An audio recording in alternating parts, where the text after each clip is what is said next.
তো 2026টা পড়তে না পড়তে দেখতে পাচ্ছি যে আমার আর লিজার ঘুরতে যাওয়া আর মজা করা মানে শেষই হচ্ছে না। তো লিজার বার্থডের পরের দিনেই বেরিয়ে পড়েছিলাম আমার বাড়ি যাওয়ার জন্য। যখন থেকে ওর সাথে আমার বন্ধুত্ব হয়েছে তখন থেকে আমি তো ওর বাড়ি হাজারবার চলে গেছি, কিন্তু ও প্রত্যেকবার শুধু প্ল্যান করে যে এই মাসে যাবো ওই মাসে যাবো, এই করে করে 3 বছর কেটে গেছে। ফাইনালি 3 বছর পর ও যাচ্ছে আমার গ্রামের বাড়ি। প্রথমে রানাঘাট থেকে কলকাতা আসলাম, কলকাতা এসে আমার রুমেতে কিছুক্ষণ রেস্ট নিয়ে বিকেলের দিকে বেরোলাম বাড়ির উদ্দেশ্যে। আর আমার বাড়িটা যেহেতু অনেকটা দূর, অনেকক্ষণ টাইম লাগবে, আমি জানতাম যে লিজা অতটা জার্নি এক টানা করতে পারবে না, সেই জন্য এখানে এসে রেস্টটা নিয়ে তারপর বেরোলাম। তো বাসে উঠে তো মহিলা ঘুমের দেশে চলে গেছে, আর আমি একা একা বোর হচ্ছিলাম, কি করবো, গান শুনতে শুনতে যাচ্ছিলাম। তারপর কিছুক্ষণ পরে ওনার ঘুম ভেঙেছে, ঘুম ভেঙে উঠে দেখেছে এখনো আমরা পৌঁছোইনি। তারপরে ও বলে যে আমি আর জীবনে তোর বাড়ি আসবো না, মানে এইটুকুতেই এই অবস্থা ওর।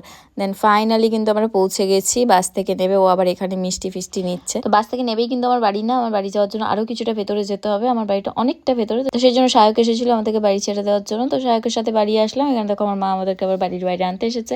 তো ফাইনালি পৌঁছে গেছি বাড়ি। বাড়ি এসে ফ্রেশ হয়ে খাওয়া দাওয়া করে নিয়ে বসেছিলাম এই ফেক নেলস গুলো নিয়ে, এটা আমি অনলাইন থেকে কিনেছি। তো প্রত্যেক বছর ঈদেতে আমি নেল এক্সটেনশন করাই, বাট এই বছর করালাম না, কারণ নেল এক্সটেনশন করালে আবার শেষে রোজাগুলো হতো না, তো সেই জন্য করানি। ভেবেছিলাম যে এইটাই তাহলে পরে নেবো, বাট এটা কিন্তু সত্যি খুবই ভালো প্রোডাক্ট। এরপরে ডিনার টাইম হয়ে গেছিলো, তাই আমরা দুজনে বসে পড়েছিলাম ডিনার করতে। আর আমি দেখো রানু পাগলির মতো বসে আছি, আমার ভিডিও করে, তাই ক্যামেরাটা ঘুরিয়ে ওর দিকেই করে দিলাম। তো পরের দিন সন্ধ্যেবেলা ছিল আমার বাড়িতে একটা ছোট্টখাট্টো ইফতার পার্টি, মানে আমার ভাইয়ের বন্ধু বান্ধবেরা এসেছিল, আর আমার স্কুলের বেস্ট ফ্রেন্ড বর্ষা ও এসেছিল, আর লিজা তো ছিলই। তো সেই সবেরই আয়োজন চলছে এখানে। তো কিচেনে কাজ করতে করতে দেখি যে বর্ষা চলে এসেছে, আর এই হচ্ছে বর্ষার পুচকেটা হায়া। তো ওকে নিয়ে একটু আদর করছিলাম, দেন তারপরে আবার কাজ করতে চলে গেলাম। তো এইবারে কাজ করতে আমি ঢুকেছি, সবাইকে নিয়ে ঢুকেছি যে সবাই কাজ করে আমার সাথে। দেখো আমি ওদেরকে নিয়ে আসলাম কাজ করার জন্য, আর এনারা হচ্ছে এখানে ব্লগিং করে, মানে বিরাট ব্যাপার এদের। মানে কথাই আছে না যে মহিলারা 3-4 জন একসাথে থাকলে মানে সেখানে কাজ হয় না, গল্প হয়, বাট আমাদের এখানে গল্পটাও হয় না, কি হচ্ছে না এখানে ব্লগিং হচ্ছে। বললাম এই মশলাটা একটু ঠিক আছে, দেখ কাঁচা মাংস খাওয়াচ্ছে, আমি কি ভূত পিছিয়ে যেতে পারে। তো ফাইনালি সব কিছু রেডি হয়ে গেছে। তো আমি কিন্তু অনেক কিছুই রান্না করেছিলাম।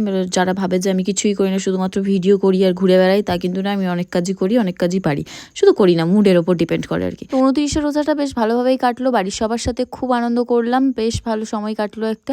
দেন তারপরে দেখো এখানে হায়ার সাথে আমরা খেলছিলাম, সবার একটু মুড হলো যে চলো একটু ঘুরে আসি। তাহলে লিজা যখন ঘুরতে এসছে ওকে একটু আমাদের ঘাটালটা ঘোরাই, তো ঘোরানোর জন্য নিয়ে গেছিলাম, বাট ঘোরাতে তো কিছুই পারিনি, কারণ অন্ধকারে কিছুই ঘোরার জায়গা নেই সন্ধ্যাবেলা আমাদের এখানে। দেন আমরা গেলাম একটা রেস্টুরেন্টে, যেটা আমি আর বর্ষা আগে খুবই যেতাম ওখানে মোমো খেতে, তো ওকে সেই মোমোটা খাওয়ালাম। বাড়িতে এত কিছু খাবার খাওয়ার পরে আমরা নাকি আবার রেস্টুরেন্টে গেছি খেতে, মানে ভাবা যায় আমাদের মতো পাগল। আর এখানে হায়াকে দেখো ভীষণ কাজের মেয়ে কিন্তু, হ্যাঁ এসে টেবিল পরিষ্কার করতেও শুরু করেছে এখানে। তারপরে লিজাকে দিয়েও করিয়েছি, লিজাকেও বলে তুমিও করো টেবিল পরিষ্কার। কি এদের টেবিল মুছতে এসেছে, তুমি বেটিকে টেবিল